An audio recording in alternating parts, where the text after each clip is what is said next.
live stream.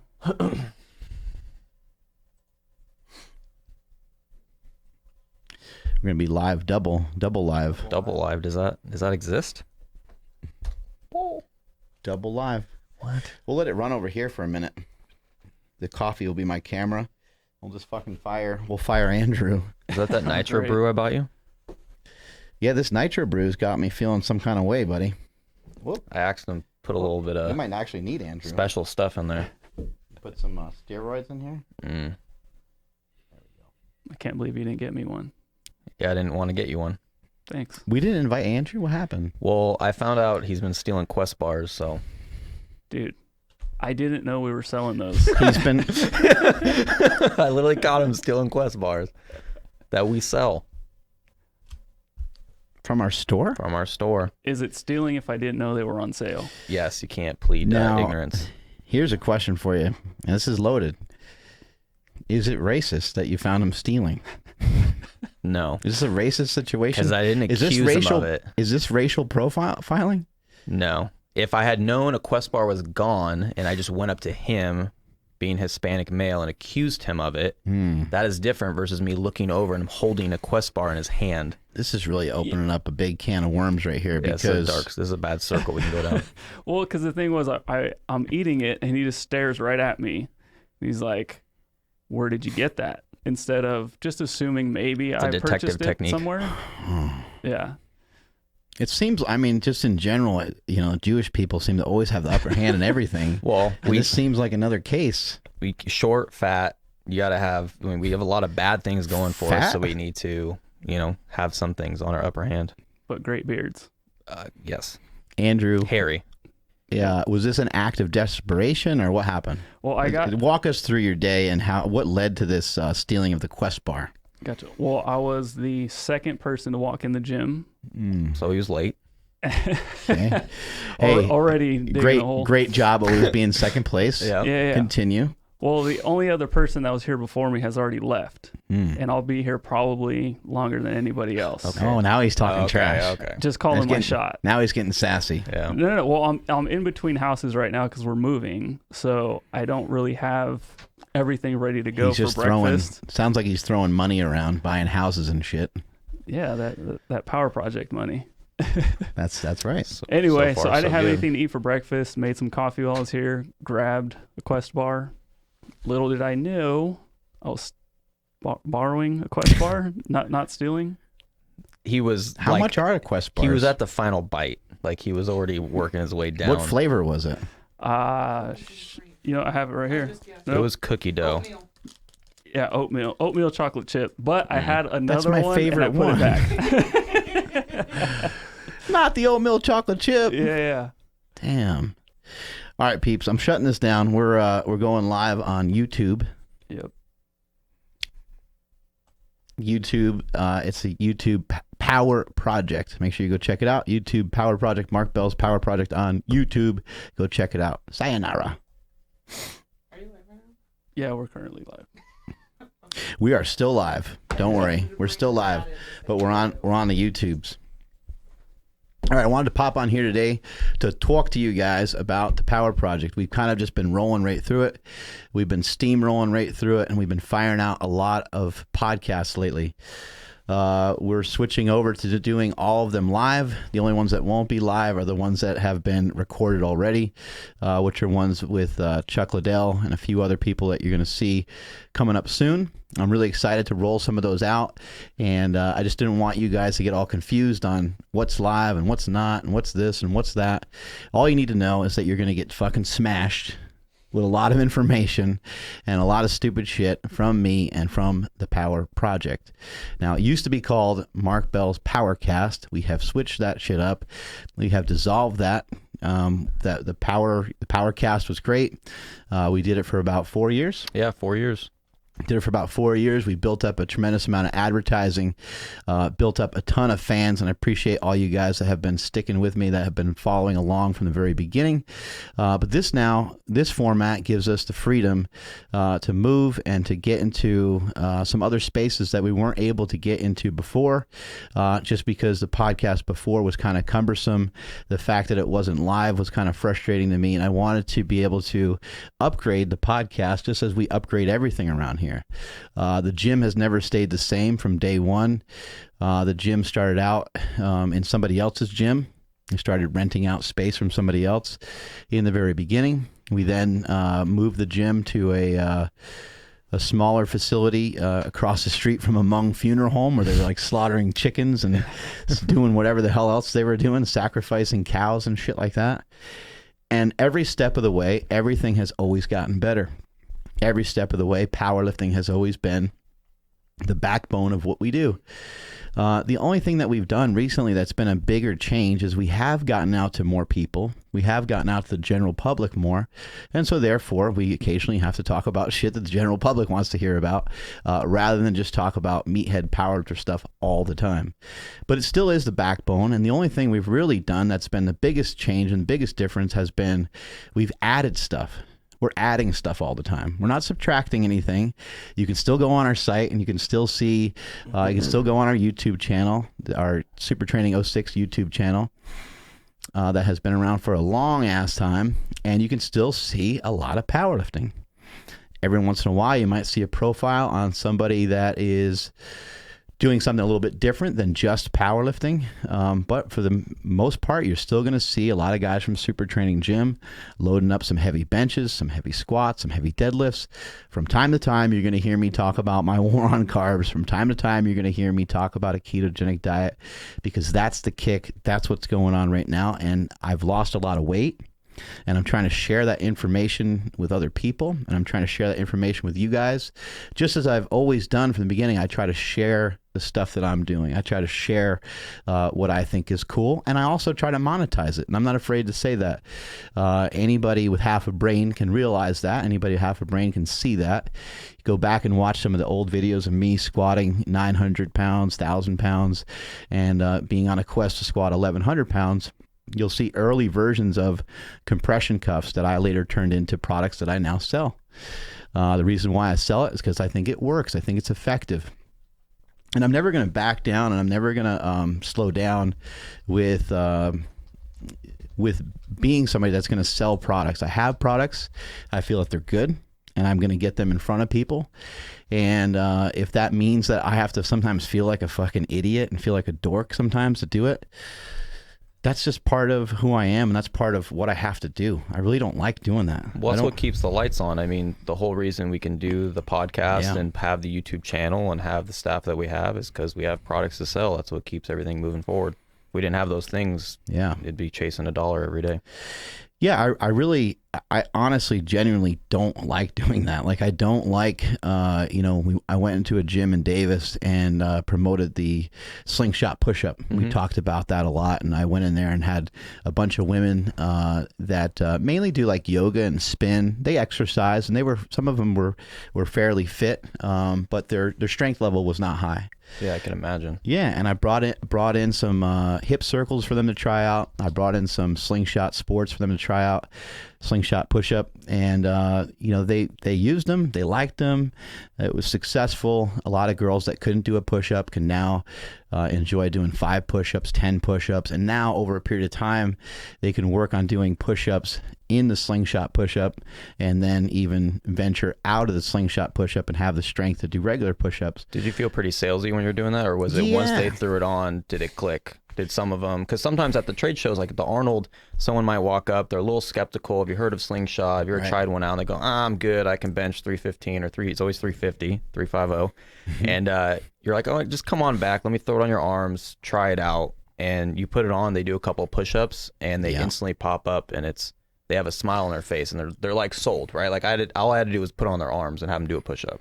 It does feel like a sales pitch, but I did not realize how ingrained into my body that this actually was until I've gotten to this point. I actually did not realize any of this until about this year, in particular, when I just started thinking more.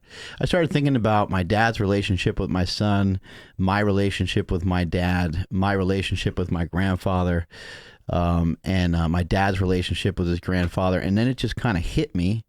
I was kind of thinking of all these things, and somebody asked me, what my child, because, people, when you're successful, people want to know every aspect of your life. They want to know. Because they emulate it, yeah. They want to know what your childhood was like and stuff like that. So I started kind of thinking of some of those things, and I was like, yeah, my grandfather, he like built his own house, and he built his own car, and he used to fix up cars, and that's insane. He worked on the railroad, and he knew how to weld, and he knew construction, and he knew how to hunt, and he knew how to do this, and it's all things that he kind of just figured out. He didn't have a college education, didn't have a Google to search, or YouTube to watch. Yep, and he certainly didn't have any of that. He didn't have anywhere to like kind of look it up, but a lot of times you just kind of learn the job. And I think there's something to be said about people that are just fascinated with stuff.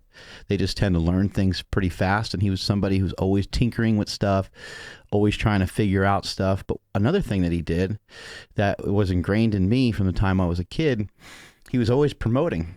His name was everywhere. Like you guys saw me make some of those shirts that say Shell Bell Auto Mechanic. Well, that was his shop that he had that was in his house, that was in his garage at his house. He had, when we had Christmas and Thanksgiving and stuff like that, he'd start up all these cars, 14, 15, 16, 17 cars, and he'd move them out of the way for our Thanksgiving and for our Christmas. He'd move them off to the side, and then we would have a big party because we have a huge family. We'd have a huge ass party, and everybody else would park their cars around in those spots, and we'd be playing football and wiffle ball and you name it, we'd be doing it.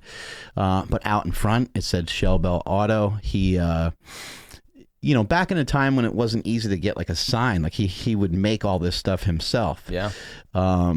He would put signs like on the outside of his car, like, which people didn't have stuff like that then. They didn't have, it wasn't like a magnet that you would just slap on the car. It wasn't like you just go on the internet. It was a commitment. you were welding something or putting something on a car or paint. Yeah, it was a big commitment, and a lot of people like hated him for it. Like when he passed and went to his funeral, I mean, there was hundreds of people there. He was like just like a legend in his area. He really touched a lot of people, but a lot of people also they loved to hate him in a way because he was successful. He was only like 5'3" or 5'4". He was short in stature, but he was feisty, and he was a go-getter. He was somebody that worked really hard. Many people have similar stories with their relatives and stuff like that, but I never even really thought about it until I got older. I was like, oh my God, yeah, I did see a lot of that growing up. And then my dad, when he lost his job with IBM, he did the same exact thing. My dad started his own real estate business. My dad started his own income tax business. He still does taxes today, and he's still a hustler. My dad has a new shirt or new hat almost every day, that says TaxWorks on it. He's constantly branding and rebranding and repackaging and redoing. So this is genetic. Yeah, it's been. This is a trait that's been passed down through DNA. Yeah, and I never knew it. When I was a kid, I did some weird stuff. I would sell stuff like door to door. I would just like gather stuff from my house and try to get like a wagon and pull it with me and like sell it door to door. Just grab like your parents' stuff that I would grab, whether they wanted to get rid of it or not, you were selling it. I would grab some junk and just try to sell it. And then I got to a point where when I got older, I started to lose a lot of confidence in myself because I didn't think I was like smart enough. As you get older, you end up with a lot of reservations for yourself. Somewhere along the line, someone tells you you're not good enough, or someone tells you that it's weird. Well, the risk is bigger, right? Like when you're a kid, there's really nothing to lose, but the older you get. That's probably like 7 or 8, you know? So they're like, oh, it's cute. Sure. But when you're like 12 or 13, like, who's this weird dorky kid trying to sell me this crap, And you also don't have like ego, right? Yeah. The fear level is... You're not afraid to fail when you're a kid because, it's even worse now with social media and stuff. Yeah, as you get older, you start to develop an ego, and somebody knocks it down a notch and just gets knocked down another notch, and I'm like, in these classes with these kids that were, lighting their desk on fire or fighting with these kids could not pay attention to save their lives. This was like a disabled class, right? Like kids all kind of issues, mental and I guess physical. Maybe. Really ran the gamut because at that time there wasn't. I think now there's like a little bit more specialized learning that you can get. For me, I mean, the main thing with me, I was just like slower than most people. It just took me longer. Yeah. It took me long. And it still, to this day, takes me a long time to read. It takes me a long time to do a lot of stuff. And my brain just works differently maybe than some other people, which I found out later is a strength. Like for me, it works well. Like I've kind of found my niche, and I found out what works well for me, and sometimes I'm going to compute things a little bit differently than other people, but I'm still able to get a lot of tasks done. And I think there's probably a period of time in my life where I kind of bought into some of this, like, oh, I'm learning disabled, like, yeah, I'm in these classes and they exempt me from different classes in school. I didn't have to take like advanced math. I didn't have to take a language, which was a requirement for all the other students. I didn't have to play an instrument. I wasn't really forced into any of these things where you would try some stuff because you'd get in kind of a compromised position. They're like, well, he's still having a hard time with some of this remedial stuff. There's really no reason to put any more stress on him and have him try these things. Do you think you didn't push it quite the same? Like if you were in those regular classes, do you think it'd be fight or flight, or just because you were in that special class, or maybe the expectations were less, did you maybe kick it back a little bit, or did you want to prove people wrong, or you don't even really know? No, I think that I think that it's a literal like handicap, but it's a handicap that I put on myself more so than anything else. Yes, like some teachers were, not kind to me, and there was some stuff that happened that was like, didn't make me feel great. But I mean, looking back on it, it's like, well, my parents were strong enough, my brothers were strong enough, my family environment was strong enough. I should have been like, fuck that. And that's what my parents ultimately taught me, and they all ultimately showed me there was one incident where it was just taking me a really long time to do my homework, and then the teacher, he just kind of drowned it out in front of everybody else. He's like, hey, is it taking anybody else 4 hours to do their homework? And I'm just like turning fucking bright red. I was easily embarrassed at the time. Now it's a little harder to get me embarrassed, but and I went home and I was really upset, and I was telling my parents and my dad, my dad's like, I'm going to go over there and punch your teacher in the face. My parents are very compassionate. They love their kids very much, and they'll do anything for them. And so I was like, you know what? I was like, Dad, I don't want that. I was probably like 12 or something. So it was like, very embarrassing for any of that stuff to be going on. I didn't even want to tell my parents, but I was also kind of distraught about it. I was upset about it. So they kind of saw that, and then we talked about it more. And ultimately my dad said, look, here's the thing. It's like, you just have to go through school. You got to figure out a way. This is what happens. Everyone goes to school. He's like, when you're done with school, he's like, maybe we can figure out something else. But for now, this is what we're doing. You have to go to school, and you'll have to deal with it, and you'll have to just be smarter and stronger than your teachers. He's like, so what? You're not good at math. He's like, I'm good at math, but he's like, doesn't make me anything special. He's like, you're good. At that time, I was already lifting weights and stuff. He's like, you're good at football. You're good at lifting weights. He's like, you're, good at some of your own things. And that didn't really help much. I was just like, yeah, whatever. Wasn't really listening to him much. And then it was my mom. My mom was like, you're faster than all your friends, because at the time I could actually run. And she's like, you can outlift all your friends. And whenever you play any sport, you can mimic what anybody else can do. She's like, one day, all this stuff will add up. It will turn into something, and you'll be fine. She'll just like, your day will come, is what I remember her saying that. Wow. Specifically. And I was like, yeah, I can hang in there till then. And pretty much from that point on, I was just like, fuck everybody. I don't really care what they say about me. As long as it's not my mom and dad saying something about me, and as long as I'm trying. And what can you do? Then I'm okay. But there was definitely situations where I used some of those. There was definitely situations where I took advantage of being learning disabled and kind of cruising through some of these classes where I had kids like drooling and snorting glue and whatever else, whatever else these kids were doing. That's rough. There was definitely a lot of fights in these classes. But another thing I didn't realize until I went and talked to Mike O'Tren. This will be a video that you guys will see coming up on YouTube soon.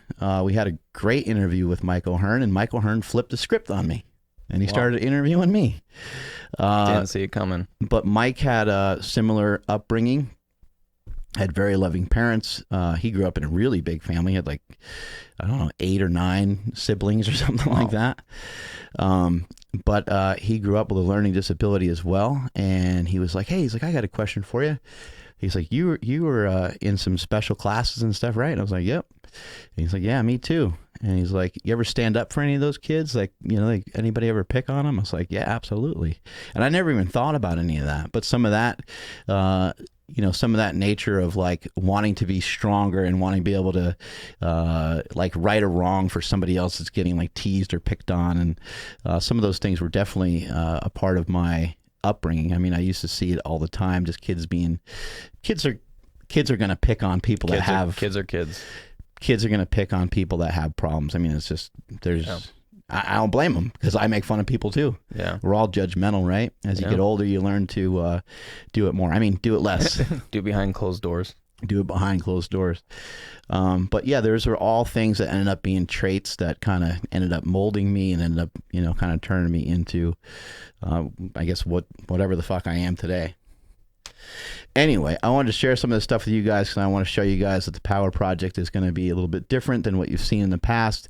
We're going to be firing out a lot of content, a lot of videos. We're going to be traveling, we're going to be hitting the road, we're going to be doing a lot of stuff. And then also with the Slingshot Media, we are working on picking up more people. Yep. So if you're listening to this show, we don't need you to be a power lifter. Nope. We don't need you to squat 500 pounds, although that would be nice. It'd be awesome. We to need watch some with the sort camera. of skill set, but we are looking for some more people. And part of the reason why we're looking for more people is because the guys have done such a good job whenever we brought them anywhere or whenever we sent them out anywhere. So I want to do that more often. I would love to send out a crew to Stan Efforting to do a day in the life with the Rhino, get the 10-minute walks in there, have him hanging out with his kids, making his monster mash, showing Drink us some OJ, eat 3 carrots. Absolutely, drink some cranberry juice or whatever. Concentrate, yeah. Whatever the hell else it is he's doing. Get some video footage of his wifey and stuff, and you know, it'd just be great to get more stuff like that. So I'd love to send the crew out to do. But there's so much happening here that it's hard to send people out and cover the gym and cover what's going on. So yeah. Right, and we love having people come here. Yep. You know, we're going to have Steffi Cohen come out at one point. I don't know if you guys seen what that girl has been doing, but Marcus hit up some deadlifts the other day off of some blocks, and he did a set with like 500. I know he went up to like 625 or something. He did a set with like 5. Marcus is coming off of some injuries. Yeah, his deadlift is definitely not his strongest lift. Marcus, a.k.a. Filipino Thunder, I think he successfully pulled about 733 in a meet. Yeah, maybe at one 711, 733, something like that. 804 squat, I believe, and a 519 bench. Yeah. At 220? No, 320. 440? I don't know. Something like that. How much did he weigh for those lifts? I don't know. I think anything over 300 He's is going just to be pissed at ginormous. us. Sorry, he was a lean 242. Anyway, chubby little Marcus is over there deadlifting his little heart out, banging out some triples, and I was just like, "Hey, that's pretty good." He's showing me the form and technique, and I was like, "But I just saw Steffi Cohen. Not only did she deadlift 500, but she did it for triple, and she did it from the floor." And then I saw Aisha. Is that how we say her name? I think it's just Aisha. Yeah, Aisha. Yeah. Is that how we say it? I don't know. I'm probably messing it up. She's going to punch me. But she knows what we're talking about. Yeah. Anyway, that girl's fucking strong as shit, too. She's down in the Los Angeles area, and she did 500 off of blocks for like 7 reps. So I'm like, Marcus, you got some fucking... Dang, I didn't see that. I'm glad I didn't see that because that upset me. You know, like, Marcus is like, yeah, it's partial medium.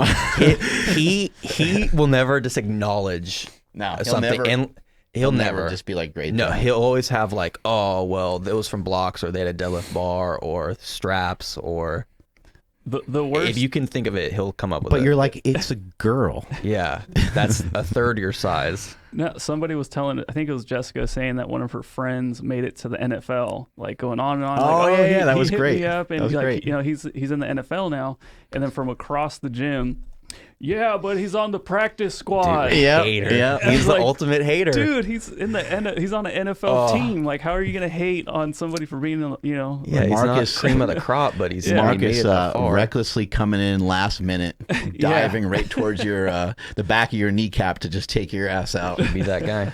Oh my God, what's going on with all these girls though? What's happening? I don't And why are we? it's- What happened to us? We suck. I know I suck. I don't know. I'm Is it falling because all we care about here at Slingshot is making money? apart. That is a good focus? And so, That's I'm gonna say that I'm focusing on my career.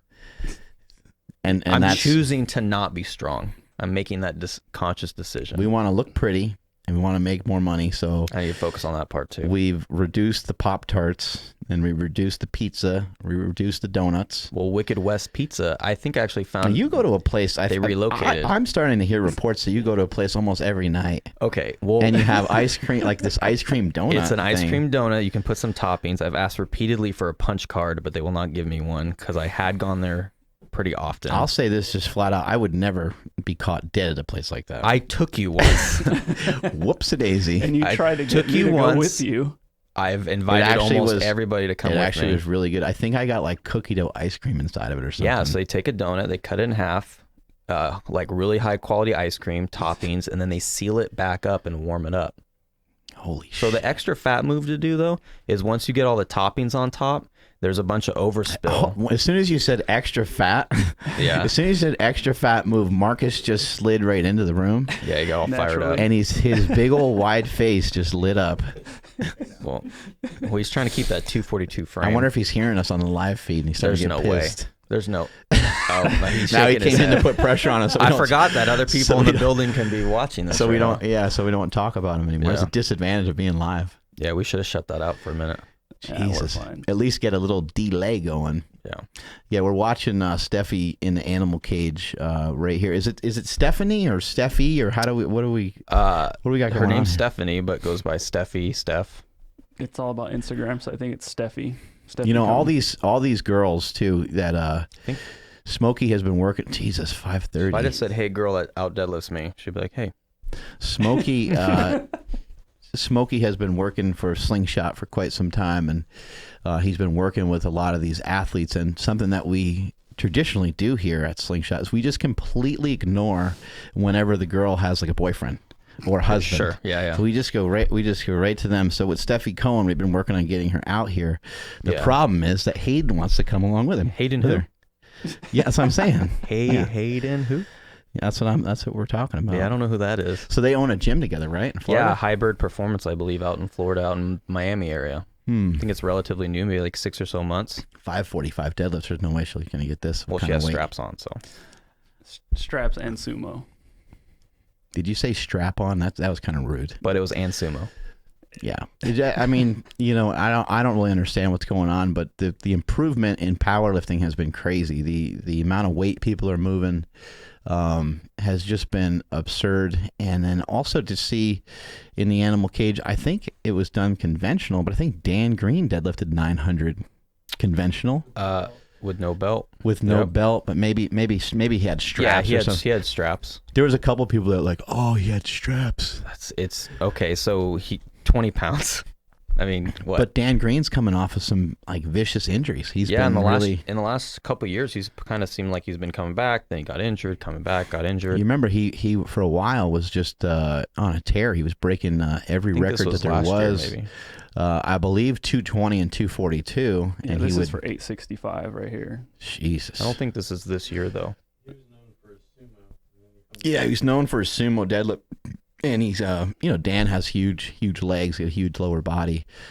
which obviously helps him quite a bit in the squat and the deadlift. But he's just strong all around. The guy's been breaking records for a really long time. I would love to see him come back and hit the platform.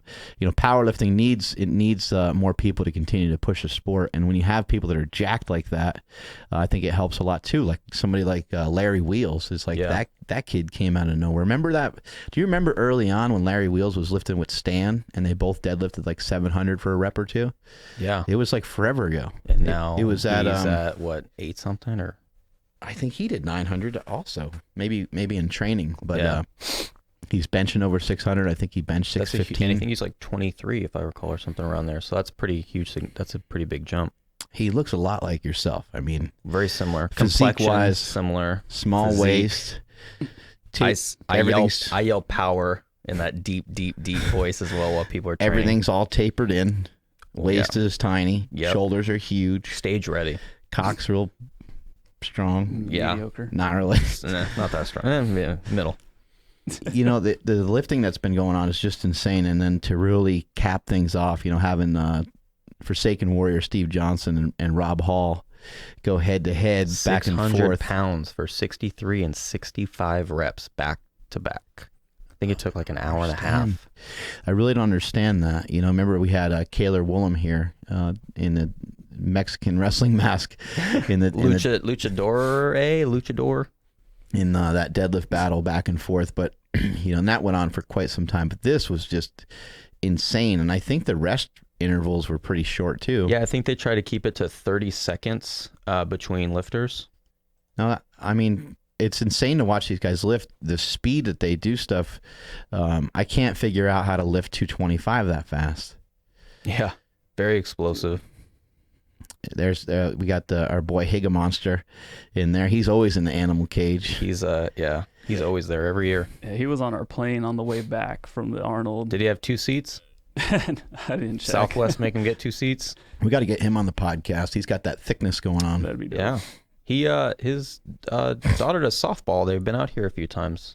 Yeah. I was like, what are the odds? He was near us in Roseville. Yeah, she kicks ass. She's on some traveling softball team. That's insane. Forsaken Warrior has deadlifted 900 pounds in competition, I believe, right? Yeah, I think like 909 or something like that, I believe. American record. I need to apologize to Rob Hall because I got to be honest, I have not heard of Rob Hall before this. So he's just an example of how strong and how freaky everything is right now. Even as much as I love powerlifting, I can't be aware of all these mutants out there. Yeah. Well, we try to share him too. He in the March-April issue of Power Magazine, he's the strong spotlight. Jesus. So we snagged him up. Our boy Wade Zeno. Mm-hmm. Trains with them out there in Texas. You know what's cool about the animal cage is that these people that are standing around with cameras, so these people are standing around with phones. These are not just fans. The people that are inside the cage, those are other premier athletes in the sport. Yes. Those are other athletes that are... Pete Rubish is in there. Those are other athletes that are on another level. And there's like 700-pound benchers in there and shit that are filming this thing. I see our boy Ace over there. The cameraman right. Ace. What's the story behind that? You like body slammed him as a kid, or really? Wait, which guy? Ace. Remember he came out with who did I mess up with? Steph Fitmom, the like third Mexican you've allowed in this gym. Oh yeah. he said he met you when he was a kid and like you body slammed him, or someone maybe your brother body slammed him. I used to do a lot of things for money back in the day when I was broke. Parents calling you up to straighten out their kids. I'd oil myself up and I'd get into my undies, the pink ones. Yep. And that would be that. No, I think that kid messed around with some wrestling for a while. Yeah. And I think when I was in Ultimate Pro Wrestling in Orange County, California, I probably wrestled him or one of his relatives or something like that. Choked him out. Yeah, because I seen some of the promo pieces that he's made for like some of those organizations and they look pretty sick. And he still uses like some of the similar techniques for Primeval Labs and all that stuff too. Dang. In this video, Steve Johnson looks like he's about to die. Now these guys almost did die, right? The cage almost killed the guy. Steve Forsaken, Steve Johnson's hands look like it went through a meat grinder. I'd never seen hands ripped up that bad. And then Rob Hall actually got taken off in a stretcher, I believe, to the emergency room. That's just, I mean, that's like all out. what do you think about that? I mean, do you think like, I mean, you are doing it for like pride, but like, is it worth it? So look at this for me hand. personally, no, but I mean, if you compete, But what if you were, benching, right? what if you were benching, Oh, now we're talking. Now you got my attention. We're benching. yeah, All what right. if you were benching like with our boy Damon over here? And, Damon's got, I wouldn't do it. He's got a strong bench, but like if you guys, benched a certain weight, like let's say 225, Yeah. things might equal out a little bit, and you might press He's it shaking for his head. No, he doesn't. you think might it's press it possible. for a similar amount of times. What if you did 5 reps and then he went back and forth? I mean, would you just go all in and just fucking give it everything you got, or so would you? I know this might be a surprise, but being 5'6", 180, I'm not very athletic. So I think part of that is my nature. Like if I think I was going to get hurt, I'd honestly probably quit. Probably, Like yeah. I look at the bigger picture, I guess. Right. Which isn't a very good I'm athlete. definitely I mean, a little long-term, bit that maybe. way myself. So like I'm not.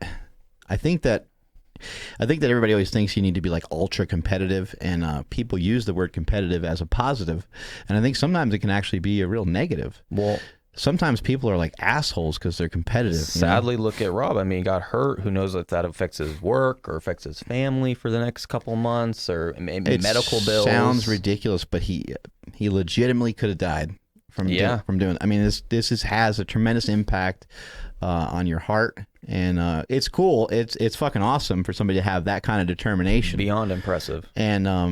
And to watch somebody do it gets you amped up and gets you excited. And these guys are like fucking cheering for each other, which is even cooler. That's awesome. But yeah, man, you're like, and I don't know what makes it worth it, because like in MMA, we just interviewed Chuck Liddell for the podcast, and talking to somebody like that, somebody would be like, oh, well, it's worth it because he's an MMA champion. Well, it's like he wasn't always an MMA champion. You gotta get there. He would put himself in really compromising positions. Yeah. Our buddy Nico, the guy that is teaching me how to box, somebody might weigh 5 more pounds than him, and they're like, well, what do you want to do? And he'll be like, sure, I'll fight anyway.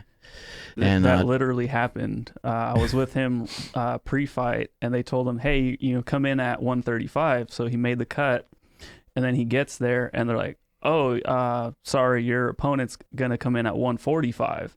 He's like, well, what the fuck? He told me I had to come in at 35. Like, yeah, our mistake. Do you still want to fight? And he's like, oh, I'm definitely going to fight. You can put anybody out there and I'll fight him. But I'm just like, dude, like, you don't know. Who won? Nico jacked him up in the first round. All right, good. It was pretty bad. Yeah. I was worried that story was going to take a dark No. turn. Yeah. All right, good. Yeah. Good Shout job, out to Nico. He fights in 2 weeks, actually. Oh, nice. Yeah. It's hard to know, what's worth it. Yesterday having Ben Pekulski here, hitting up some chest stuff. Now, he didn't put me in any sort of real compromising position where I'm like, oh, I don't know where my next breath is going to come from type of deal. But the day before that, and this is something that not everybody always gets to know or understand, but I'm doing this every day. Yep. So there's people that take great pride in bringing it to me, and they're like, I kicked your ass. And I'm like, whatever, buddy. I've been doing this every day, and I've been doing this for a really fucking long time. You're catching me like at some certain part of my career or whatever. I'm going to win some and I'm going to lose some. There's just no question about it. But when we had Mr. Carnivore Pants here, Dr. Baker, he was taking me into some deep water. Yeah, I saw that. A couple things. And some we trap bar carries. Yeah, deadlifts. so the trap bar carry is a great example. When we did that, we went up to 4 plates, and I was able to complete the 4 plates, and it didn't feel too bad, but definitely felt heavy off the floor. Before that, we did some deadlifts, and Dr. Baker is 11 years older than me. He's 10 years older than me. He ended up hitting. He ended up going for 5 plates, and he managed that pretty easy. I went to go before he did, and couldn't even budge to 5 plates off the ground. So I went to lift it off the ground, and I was like, nah, I don't know. Like if when you go to do a deadlift and you get rounded over from it, you kind of get folded up from it. You're kind of like, I can push into it more, but I'm going to round over more. Yeah. And as I was rounding over more, I'm like, I'm really dumping that into my arms and my biceps. And I'm not making excuses, but I would have rather given up, which I ended up doing, than to tweak a bicep. Well, what's wrong? Myself. You just weren't strong enough. Like Right. that happens. I go to pick stuff up all the time. It's like, I'm Yeah. just not strong enough. Right. Like I don't need to make excuse. Something hurts. I'm just weak. I Yep. mean, in this particular case, 5 plates. Yep. You're just not there yet. And Stan was here months ago, and he and I worked up to 5 plates, and I was able to do it while he was here. But that was also probably about 25 pounds ago. Do we have video of it though? Or I don't think it happened. It never happened. It didn't happen. It never happened. But I remember at that time it actually feeling a little easier. Yeah. I can't remember if I had like a belt on or whatever. But anyway, yeah, you're right. Sometimes you know what, you're just like, this is where I'm at. Yeah, you actually gave it a lot more attempts. I wanted you to stop. I was walking over with a belt to give you a belt, which you're now a large, which we share, which is kind of embarrassing. Nice. So I was walking over with a belt. Oh, 'cause Damon's got the mustache it's going. pretty again. nasty. You gave it a few tugs. I was really surprised. I Yeah. was like, all right, this is going to I go was anywhere. trying. And then you got back into position and tried it again and then got back. I was like, oh no. I was trying. So speaking of things that like we should or shouldn't be doing, Nibbling Zombie hit us up on the YouTube chat. I love the names. Yeah, some of them are really good. That's probably the best one so far. But he pulled his bicep tendon off his bone. Been there. Yeah, and he actually wants to know, like, how soon do you see people deadlifting after surgery? I believe, Smokey, you have some recent Yeah, so experience with I that. 9 months ago ruptured my bicep tendon deadlifting as well, and within a few days I was back in the gym. Marcus and the team really helped me out, and I did everything and anything I possibly could. Ended up dropping 20 pounds because I figured my weight was the thing I could control since my training was kind of in the shitter at the moment. And I mean, I was back to doing deadlift variations. Maybe I was doing deadlift variations within a couple of months.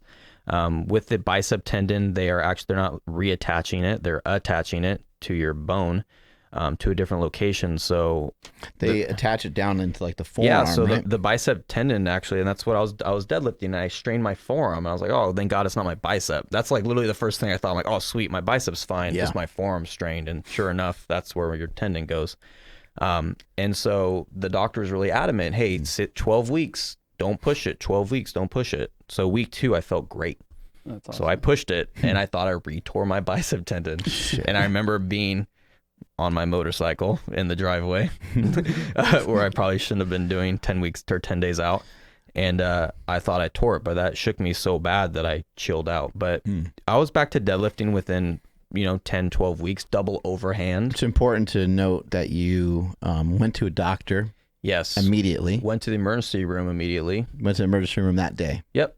And then you got surgery how much longer after? Yeah, so it happened on a Tuesday. Wife met me at the emergency room on a Tuesday. Couldn't pass up a trip to bodybuilding.com with Mark yeah, here. So I had an option to have surgery on Friday, but I said nope, because we had first class tickets. I mean, I can't pass that opportunity up to Idaho. So we went to Idaho, and I had surgery, I believe, that Monday. So within 7 days, I had surgery. And then the recovery, like I said, was definitely a good 12 weeks. And then I'm probably 9 months out. I'm like 95%. There's definitely some things. The team and I discovered yesterday at lunch that my biceps don't activate quite the same, which he was so sad. I was very sad. There's definitely a big difference though between somebody that blows the bicep out all the way and immediately seeks surgery versus myself, who's had many tweaks over the years. I luckily haven't had like a real crazy blowout. Where I've had to have something surgically repaired, and maybe I just haven't even gotten it checked out. But there's a big difference. Something I learned from watching people over the years that have had surgery is, and there's rehab protocols and there's some things you can do, but basically when you have surgery, it just takes X amount of time to heal. Yeah. Like 15 weeks or 18 weeks, just depending on the person. If the person wants to work a little harder and they want to try to get blood to the area and they want to complex and they want to do some of these things, maybe they can recover a little bit faster, but usually time will actually heal it. And then you're like ready to go. Yep. And you're not ready. It's not like you're, ready to go and lift the same weights you lifted before. You're not at all, but There'll have to be like a progression. gotta start back from the bottom. But you could also have it be where you're not starting completely over, where you're doing, 45-degree back raises, leg curls, dragging a sled, right? You're doing Safety a lot of bar squat. I mean, Yeah. my safety bar squat went up. my weight went down, my safety bar squat went up because that's the one movement I could really do well. You can do a lot of other movements, and that's where you want to. Of course, you're going to get sad about it. You're going to be mad about it. You're going to be upset, but you want to, do me a favor and focus in on the 5 things that you can do. Yep. And try to just, you know what? There's stuff I can't do. Sucks, but what are you going to do? Cry about it? Yeah, I made it clear when it happened. I'd had several surgeries before that, and I'm very familiar with it, and I just made a decision that I'm not going to let this slow me down. And like I said, I adjusted my food. I did all my work. It was amazing on YouTube. He's like, I've had like over 20 surgeries, and people are like, this guy's a fucking idiot. Was he tear everything every week? And he wasn't referring to lifting at all. That's my first training surgery. Yeah. But that was funny. That's why Smokey's partially crazy. He's had a lot of brain surgeries. He's got the brain of a what's in there? I don't know. Basset they hound? replaced it? I think so. That's why you try to lick Andrew all the time. Oh. He knows about that. Yeah. Got another question from Alexander Rethwich. So he's prepping for a push-pull meet, and he wants to know if it's a good idea to still train squat. Like, is that going to help him in his meet? I say absolutely, yeah. Towards the end of the last several weeks before the push-pull, he should probably just focus in on more of what he's asked to do on competition day.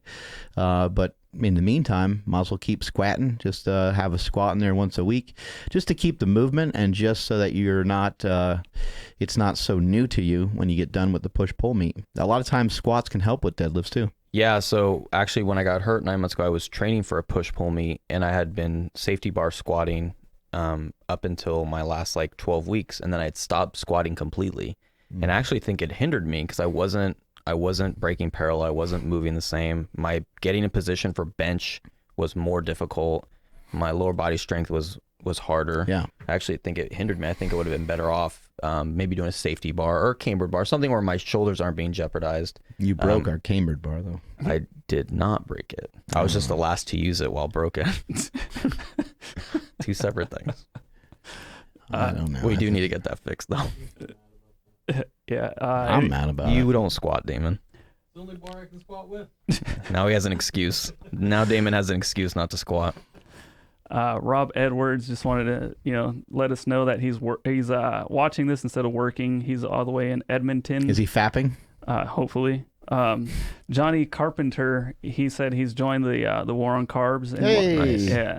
He wants to know if he's been doing full carnivore for a month now and losing fat, making gains, but he's worried that he might hit a plateau. And if he does, what can he do next? Start adding in carbs or just stick with it? Because, you've said you've been still gaining and dropping fat, right? Mm-hmm. Crying is always good. That works. Just water weight. Get some Ben and Jerry's, pop the top of that thing off, throw that bitch in the garbage, watch Biggest Loser, drown your sorrows in some New York Super Fudge chunk, and just... Is that a real one? I think so. That sounds really good. I don't know. I might have made it up. Yeah, it is now. I like fish food a lot, and I like... what's the other one? Tonight though. Yeah. Tonight though. But yeah, just drown your sorrows in some ice cream, and then that'll speed up your metabolism, and you'll be losing weight again. Bam. Reset. That's a keto reset. No, if you're making progress, continue on the path that you're on.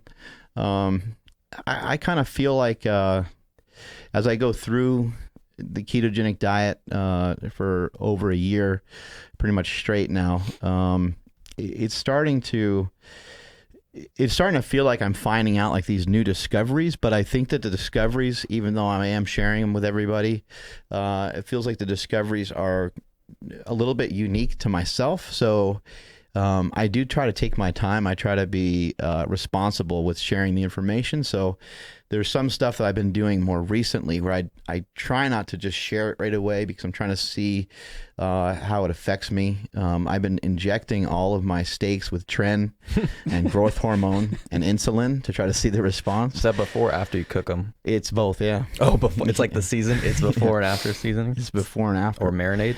No, I've been, mixing in a sweet potato, mixing in a little bit of fruit. Just like last night, I had a sweet Japanese sweet potato. I don't know why. Is there timing on that, or is there? You don't care? Do you do it before training? Do you do after? Does it matter? Just convenience? think I'm so low carb that it just doesn't matter. I think the body's ready for it, at all times. I've done it both before and after, and not both in the same day, but Yeah. I've done it both ways, where I've had it before a training session. I've also done it where I've had it after, and they both feel pretty good. Yeah. The advantage of having carbohydrates before a training session is the simple fact that you would probably be consuming less overall food, and you'd probably be consuming, in the case of a ketogenic diet, you'd probably be consuming less overall food, you'd probably be consuming less overall fat, and therefore you would digest it faster, technically. And so therefore, some carbs before a workout can be beneficial. It's the one real hole, I think, that's in a ketogenic diet, or that's in something like the War on Carbs, is that that pre-workout, you can't, like, when I was young, I used to love having a little bit of like cereal before workout. It was like just some fast acting carbs. I wouldn't use milk because I'm lactose intolerant. I would eat it with like a whey protein shake. Yeah. And it was just like, I'd have one bowl. It wasn't like a big splurge or anything, but I got some fast acting carbs and went to the gym. Other things I would do is like eat rice or eat some fruit. On a keto diet, it's really tough, but I've been experimenting with some different things, and Stan the Rhino Efforting has been helping a lot. I've been messing with some cranberry juice. Cranberry juice has iodine in it. The iodine can help with electrolyte balance. The iodine can also help your thyroid function. An orange can help your thyroid function. So can the cranberry juice, because it has fructose in it. Fructose can help keep your liver healthy, which can kind of give you a little bit of, I just say it this way, give you a little bit of fire, just make your body temperature go up a little bit, not actually go up a little bit, but it's a way to put a little bit of throw some logs onto your metabolism. So Do you think implementing some carbs can be a slippery slope? You helped me lose the last like 8 pounds when I was trying to cut 20, and I hopped on a keto diet, and as I was healing, my arm was healing. I was getting back into training, but my training kind of stopped for a second. Yeah. So you had me implement some carbs. And I was like, once I started, I still have them. I went to Walmart and bought probably like 10 sleeves of rice cakes. Like, I just went nuts. Like, you said, sure, have some carbs, and I went, okay, fill the cart. So yeah, it can be, and that's why a ketogenic diet. I think people are confused on why a ketogenic diet works, and then people are like, carbs aren't bad and this and that. Well, they're not bad, but they're really hard to control. That gets to be the hardest thing, is and that's ultimately what we're talking about, is you're trying to gain control. And for some people, because their diet is out of whack, they're behind every single day on every single thing that they do. They're behind financially. They have outstanding credit card payments. They have financial aid that they've never paid off from school, loans, and this and that. And it's hard for me to put into words, and it's hard for me to explain. But when you start to clean up your diet, when you start to head in the right direction, and when you get rid of carbohydrates, it can make a lot of things easier, because I think you can just think more clearly. And I would say that that's true of any diet that you gain control over. And if you're losing weight, if you're fat to begin with, I'll also say that, because if you're not, there's really not as many things to worry about. But if you're dropping weight and you're feeling good, it can kind of help clean up other aspects of your life. I'm not the only power lifter or athlete that has retired from the sport and made more money as you started to transition into something else. And a lot of that has to do with just your time consumption is so immersed on what it is that you're doing at the time. And I think when you mix in poor nutrition, it can really amplify the problems, and the stress that would normally you should be able to deflect really easy, just becomes harder. Everything kind of sticks to you more. I think everything just becomes amplified. Things become harder. You're not happy with the way that you look. You're wearing baggier clothes. You can't look at yourself in the mirror. You don't want anybody to take a picture of you or with you or any of that. So you run into these things that you're kind of hiding from. You run from them on a daily basis, and you're not even realizing it. So like sometimes some of the posts I may make, they might be harsh, and people might be like, fuck this guy. Why is he talking like that? Well, I'm talking that way because I've been on that side of the fence before. I know what that feels like. I've been a bum before. I've been behind before. I used to sleep later than I do now. Like, I've done all these things, and I've come to the realization that life is so much easier and so much fucking better and so much more fun when you're winning. And an easier way to win is to clean up some of the things that you're doing. If you can clean up some of the things you're doing, you can get momentum. And when you get momentum, you can start to fucking win. And you can start to feel better about yourself. And you start to feel better about everything that's going on. When you get control of all those things, you'll have control of yourself. And then a really cool thing happens. You're not fucking worried about what anybody else is doing because you feel really good about what you're doing. There you go. And you got to fucking worry about it. Have you been able to keep off whatever weight you try to drop, Smokey? Yeah, so I dropped down from 197 to 177 to compete at 181. So I'm 180 this morning. So my goal was to just... Furry, though. Yeah, I wonder what I'd be if I just shaved. 160. I'd be like, what? Yeah, go around 165s. We'd be twins. So my goal is to drop Ryan an even Spencer? 20 for being jacked and old and strong and handsome. Nope, I'm not resentful at all. That guy gets in here at like 5 o'clock and he's just tearing the place up. 500 for 10. I think he did for 13. Lucky 13. I mean, he is short. I mean, you're not tall, but you're not that short. I mean, he's real short. No, he's really short. He's what's the character from Game of Thrones? Oh yeah. He's Tyrion, right? Is that the Tyrion, name? yeah, that's what we call him. He's the little. Well, I don't call him. I mean, I do right now, The obviously. little midget from Game of Thrones. DJ Webb is somebody that claims to be on the war on carbs. We got to call that guy out. Well, he has a schedule. Yeah, his schedule He's was gotta at eat. its fucking cereal month or whatever. What was that? National Cereal Day. So him What and a fat bastard. him and I keep each other in check all the time. What was that? And he told me, he's like, all right, You're started. not doing a good job. We were at. he hit me audible. I found out via Instagram, so I wasn't aware. But yeah, he was like, "Oh, when we come back, I'm doing no pissed? carb. I'm gonna fast." That's what he said. He said Monday, I'm gonna fast Monday and Tuesday, and then Tuesday or something was International Cereal. He's like, "All right, bowl number 4." I'm like, "What?" He had. I've never even seen some of the stuff that he had. And I don't know. He had It looked frosted good. Lucky Charms. Yeah, he had a bunch. like underground cereals and stuff. No, he probably went to some fancy store on this one. What do you fucking This isn't the bag. drive on over to General Mills or something and have them make them custom batches and stuff? Yeah, That was crazy. He had prototypes of looks so cereals. good. Yeah, why do you need so many boxes? He had frost. I've never seen that before. Why can you have one box? Your whole family shares one box. I can't get over that. I'm still thinking about it. I've been thinking I about cereal love for last Lucky week. Charms. Well, do you remember at the ST Classic when he tried to down that This it was is a a great cake story. size So donut. we're working the ST Classic. We had the event at the expo in Whips out January. the biggest donut you've ever And the seen. whole day he tells me, he's like, I'm not going to eat a donut today. I'm just going to eat bar. I'm going to eat clean. I'm going to eat clean. I'm going to eat clean. Loves protein bars, that guy. Great. Ate a protein bar. Everything's good. The event's over. I look over. He's eating the biggest donut I've ever seen in my life for a bet. And I'm not kidding. It was probably like 12 inches by 12 inches. It was the size of like a medium pizza. But Was it as 2 of tall- them? I think it was 2. So what happened was He has diabetes at this point, right? Yes. Well, he pounded through like 3/4 of the first one. He's like, "Oh, it's too dry," and then he goes and grabs like a normal one. He's like, "Yeah, this one's moist. It's good to go." And so he ate like one or two more. he's the biggest flip flopper. Yeah. It's funny because over the years I've run into a few people that have worked with Damon Thurman. Yep. And these guys are in the Air Force together, and I've run into some people at trade shows and stuff, and they're like, Damon.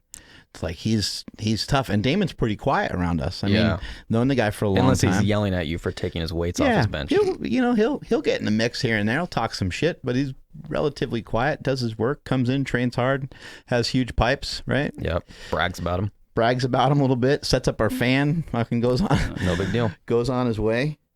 But DJ Webb was like, man, he's like Damon, man. He just, one day he just like yelled at me for like a really long time.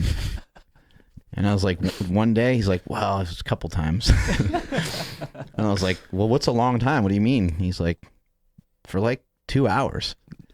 I was like, really? I thought he was going to say 4 minutes. For like 2 hours? 5 minutes. He's like, yeah, man. He's like, don't get on his bad side. And I was like, hopefully I won't. I don't know. We'll just make sure his bench is cleared. He'll be happy. Yeah, but and now we see why though, because DJ Webb is so dysfunctional. He is a little scatterbrained. Yeah, he's kind of all over the place. We got to help this guy out. What you doing today? 385 for 2 on the bench. Oh my God. 385 for 2 on a deadlift would be a tall order. You probably just skip the workout, right? Yeah, I don't do that. No, you did deadlift Tuesday. Yeah, Tuesday I And you're deadlifted. pulling 405 for a couple reps. Yeah, I was supposed to do like 475 for a couple reps, but my hammy was a little tweaked, so I was trying to join Smelly on some, we call it pizza for breakfast, and Yep.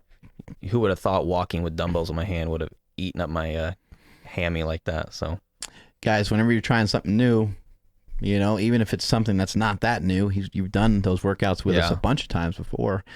Anytime you throw something into the mix, it can really change things. You got to be careful. yeah, I need to get back in the habit of either getting there early and warming up, or just if you don't feel great, take 5 extra minutes. I should have just hopped on the bike, warmed up, and I would have been fine. It's really hard to stay in your lane. It's really hard to just hone in and focus in on yourself when there's a lot of other things going around, especially in this gym. Well, you get fired up. And someone, oh, I want to do that. You get pulled into whatever. Yeah, hop in. Hey, let's do this. Yeah, you don't think about it. And you're like, oh, you're using the 80s? Oh, I can't use the 60s. Right. It's like, you're only 100 pounds more than me, but I should still use the same weight. Yeah, it's just kind of the nature of it. So last week you hit 385 for 2. Yeah, it wasn't that great. Marcus gave me a little bump at the very top because it was, which we actually don't do very often, but I think he knew I was going to be a grinder. That's a big difference between powerlifting and bodybuilding. We don't really, it's pretty rare. We don't kind of like, we'll grind through a lift, but it's not usually with assistance. A lot of times, I think some of it stems from how we're judged in competition. Sure. Once the weight goes back down, it's not a good lift anymore. And so therefore we try to make sure the lifts are executed as cleanly as possible for a training session. But then also I think we're worried about injury. Yep. And we hang around each other a lot, and we try to protect each other. Somebody goes to squat and that bar dips down at all. My arm is right underneath it, and we're going to try to take the weight right away. And sometimes the guy's like, "Oh, I was still trying to lift it." But I'll look at the spotters any day and say thank you, because if I had to grind that 385 on that second rep and my shoulder end up tweaking and I'm out for 2 months, all for what? For a training day? It can turn bad fast, and it can turn really bad really fast. More my fault for maybe not taking 375 for a double. What do you guys think about like in strongmen when they can like hinge off of like their thigh? Like I thought that was fucking crazy. Oh yeah, it looks scary. In particular on like a deadlift. Yeah, on a deadlift. Yeah.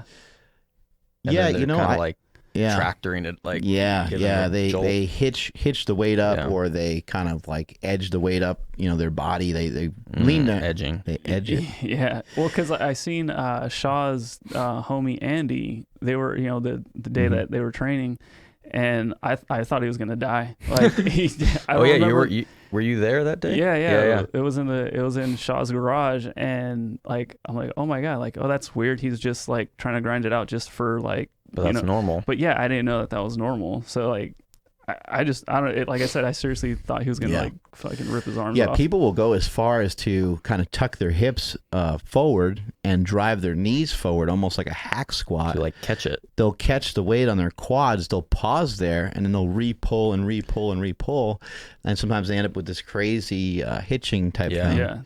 And we're not able to. I'm not allowed to do that in a powerlifting meet. I think when it comes to powerlifting or bodybuilding, I think some body English and some cheating is sometimes necessary on something like a bent over row. You get some momentum into it, and you can increase the range of motion. And Ben Pekulski showed us yesterday that when you increase the range of motion, you increase muscle tension a lot of times. So, some of the method of bodybuilding of kind of keeping these short reps where you're keeping a lot of tension on the muscle, those things are correct, and that's one way to do it. But another way to do it is if you tuck your elbows in on a bench press, the way that we do as powerlifters, and we do it all the time, every single set, every single rep. This is not something I thought a ton about, and it's not something I did during my career, but I probably should have benched with my elbows up, and I probably should have benched with my elbows out with lighter weights on almost every workout I ever did, at least for assistance exercise to train the pec and to train my shoulder in a lower and more compromising position, because what I did with Ben attacked my chest in a way that I've never had it attacked before. I mean, it's super fucking sore today. I think there's a difference between training and competition, right? Like training should look clean, but if you're giving it 100%, some things aren't going to go that smoothly, and you might hitch in theory in strongman, or your squat might, do a little wobble, or your deadlift's going to be a grinder. Speaking of strongman, what do you guys think? So Corey's asking, what do you guys think about Shaw's performance at the Arnold? I thought it was awesome. He did amazing. I think when it came to that stone lift, that 410-pound stone that they were supposed to, unbelievably awkward looking. Yeah, that they were going to shoulder. I think Brian is more of a guy that will typically manhandle stuff. He'll pick stuff up and he just kind of like moves it around fast, and next thing you know, it's up on his shoulder. Next thing you know, he's throwing nearly a 600-pound stone over something. But in this case, he was trying to have more technique. He was trying to be a little more technical. I think the advice that he got may not have been great for his body type, and when he went out there, he just wasn't able to. He wasn't able to do it, and so that really set him back, and that screwed him up for the rest of the day. Hafthor Bjornsson did amazing. I mean, the mountain deserves all the credit. He won, and it was a fair fight, and they both went at it head to toe, and that's what you want to see. And neither of them got injured, I believe. No, neither guy got injured. That's huge. Neither guy got injured. Not only did they not get injured, but they seemed like pretty damn healthy afterwards. Yeah. Like they didn't even get banged up. Yeah, I think I saw Shaw like towing a fire truck this week or last week or something. Yeah, unbelievable performance from both those guys. Really cool to see both of them getting working with Stan Efferding with the vertical diet. And Stan is now, I think it's really cool to see him promoting the vertical diet more. It looks like he's working on some different ways of monetizing it, and I say good for him, because Stan has really provided us with a lot of free information, and he'll continue to provide us with a lot of free information. But Stan is somebody that I really look up to, and I really appreciate him, and I think he's onto something too with the vertical diet. A lot of us follow it, at least the best that we can. Sure. My diet's like, I guess, vertical and horizontal, and it looks like a piece of steak pretty much right now. That's all I'm eating. But some other guys that are doing it where they're mainly only consuming a handful of ingredients of foods, I think it's a great way to go. The concept is just you're able to digest those foods quickly, get those foods in and out of your system quickly, so you can eat more and so you can train harder. Yep. Any other questions? Let me check really quick. Yeah, that was basically it. Some more carnivore diet stuff. Cool. Well, they can check out all the stuff that we did with Dr. Baker, because we covered a shit ton. So Smokey, had to squeak out 385 last week a little bit, and we're going to work on some things with him this week when we go work out in just a few minutes. Just going to probably maybe change the warm-up up a tiny bit. What I advised him to do is instead of 275, his progressions from 275 upward, just to keep a 5-pound plate on there the whole time. So instead of it being 275, it'll be 285. Instead of 315, it'll be 325. And whatever tweener jumps he wants to take on his way to 385, there may be an extra set in there or two. But my thought process is that, not to get too technical and stuff, but you do need to wake the nervous system up a little bit, and your body needs to be really prepared for the weight and for the movement. And if you don't prepare properly, or you do too many reps, you can tire yourself out. It's really rare that I've seen like an extra set or two really bother anybody that much. It normally helps in a lot of cases, and so that's what we're gonna try to do today. See if we can get you the 2 doubles clean. Yeah, sounds good. Strength is never a weakness. Weakness is never a strength. This is the Power Project coming to you, and I really appreciate you guys following along. If you like this format, if you like what we did today, let us know. If you fucking hate it and you think Smokey's the worst, don't let us know. Definitely let us know. Don't tell us. Don't let us know. If you want Andrew to shut up more, tell him, because he's got control of everything pretty much. So you'll be ignored. That's it, man. We're going to go train. See y'all later. Later. Good stuff, bud. That was fun. Yeah, that was good.